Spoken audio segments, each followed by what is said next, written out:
Donald Trump is freaking out about the next major disaster his administration is facing. And no, surprisingly, it's not the Jeffrey Epstein files. As the entire country is exploding about Donald Trump's connections with Epstein, the US economy is quietly facing a massive emergency. And this isn't just some bad economic news. Donald Trump is panicking so much that he's thinking about abandoning his entire economic agenda just to change course. So stick around for this disaster in waiting that Trump is so worried about, and as always, be sure to leave a like and subscribe for more. This week, the Epstein files have exploded back onto the scene, and while they're definitely a major problem for Donald Trump, he wasn't exactly doing good before this. In his most recent rounds of polling, Trump was lower than ever, and that was even before we started getting these new Epstein leaks. Now, look, when you talk to you hear from the victims, it is very clear what they want. They've made that clear again and again.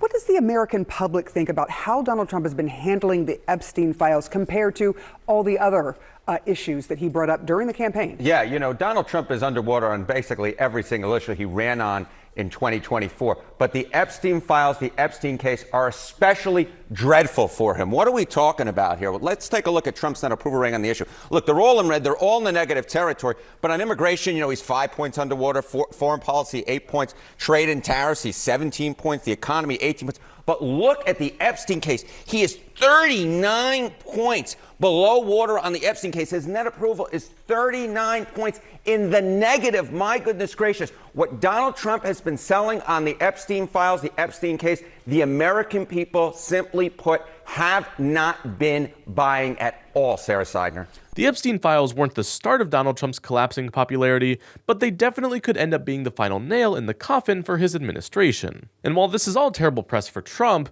he's actually using it as cover to hide from all of the other issues that he's facing. For the past 3 days, he's been completely avoiding questions from reporters, some about Epstein, but others not. Thank you very much. Thank you guys for going. Thank you. It's a great day. Well done, Mr. President. And just today, Trump was giving a press conference in the White House, and when he was done speaking, he literally just got up and walked out of the room. Whether about the files or any other issue Trump is underwater on, he's definitely getting worried about his presidency.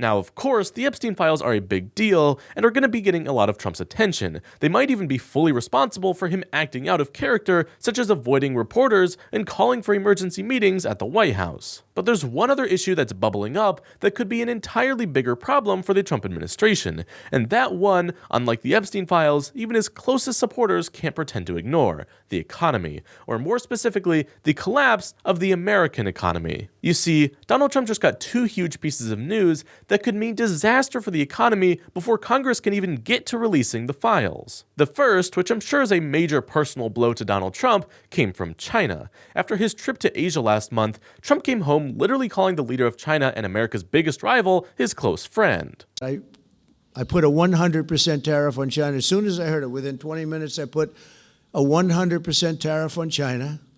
On President Xi, who's really a friend of mine, as much as he can be a friend. He's a tough man. He's a tough man. Smart man, actually. Very smart. The press doesn't like it when I call him very smart. You know, they think I'm not supposed to call him smart. But he leads 1.4 billion people, without question. During his trip to Asia, Trump secured some loose promises about ending the trade war with China, and that's why he was so happy. He even got China to agree to start buying American soybeans again, preventing a potential national disaster for our farming communities. But after calling President Xi of China a smart leader and a good friend, he's proved to be only one of those things. After Trump spent 2 weeks bragging about his negotiation tactics, Chinese officials are leaking that China has little to no intentions of actually buying American crops because they come with major trade negotiations. And frankly, they get most of them cheaper in other countries anyway. All right, that was President Trump just a few weeks ago after his meeting with Chinese President Xi Jinping, announcing China agreed to end its boycott of U.S. soybean exports. But now there are new signs that China might be wavering on breaking the trade standoff. Sources telling Bloomberg that Beijing has stalled its buying of U.S. soybeans, and Reuters reports that China is facing a glut of soybeans from Brazil, which are much cheaper there. Donald Trump spent the entire summer trying to find a way to save hundreds of thousands of American farmers, and his plan just evaporated overnight. China is already back to ordering crops from other countries, and Trump is left looking like a complete fool. But this isn't just a problem for Trump's reputation. Farmers across the United States warned that they could be facing disaster once the harvest season ends if they don't have buyers. Well, guess what? We are halfway through November now, harvest season is over, and by the new year, American farmers could be facing collapse under bills and unsold crops. But this isn't the worst news that Trump got about the economy this week. That actually comes from his own administration, who made an announcement so shocking, I'm surprised this isn't getting more coverage. Just this week, Kevin Hassett, Trump's economic advisor, announced that the Bureau of Labor Statistics announced that they completely butchered the jobs report during the government shutdown. And the household survey wasn't conducted in October, so we're going to get half the employment report. We'll get the jobs part, but we won't get the unemployment rate, and that'll just be for 1 month. But yeah, it is true that we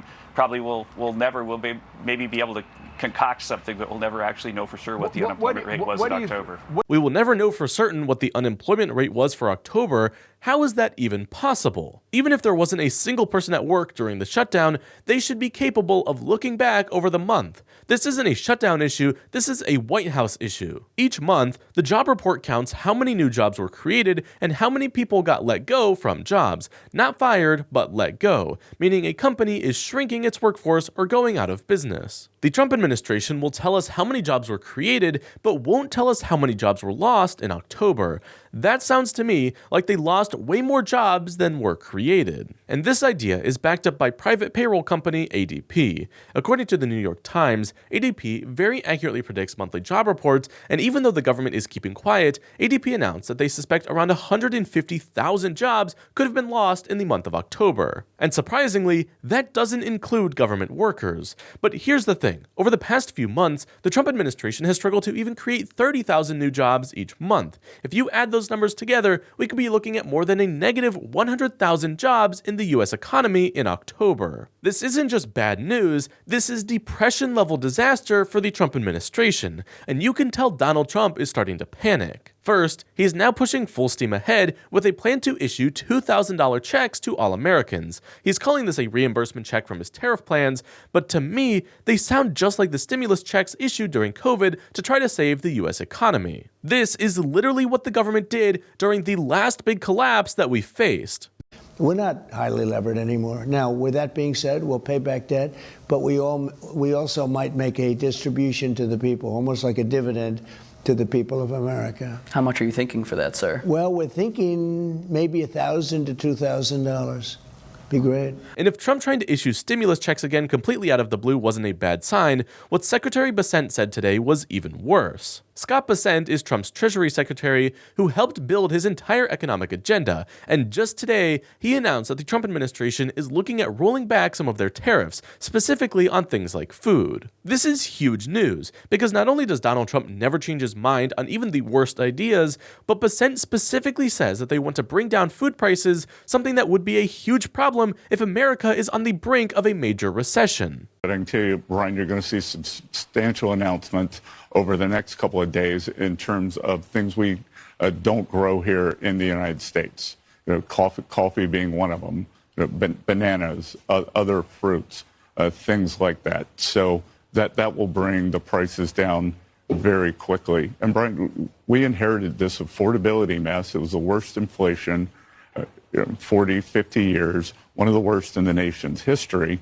Even when Republicans are talking about abandoning their own policies, they still try to blame things on Joe Biden. If what Scott Bessent said was true, Donald Trump could be backing off his own tariff madness out of fear and raising prices. But with farmers once again facing collapse and a jobs report so bad that the government won't release it to the public, I think Trump is worried about a lot more than just food prices. I think he's worried because he pushed the economy too far and is about to face major consequences because of it. But let me know what you think down in the comments below, and don't forget to leave a like and subscribe for more.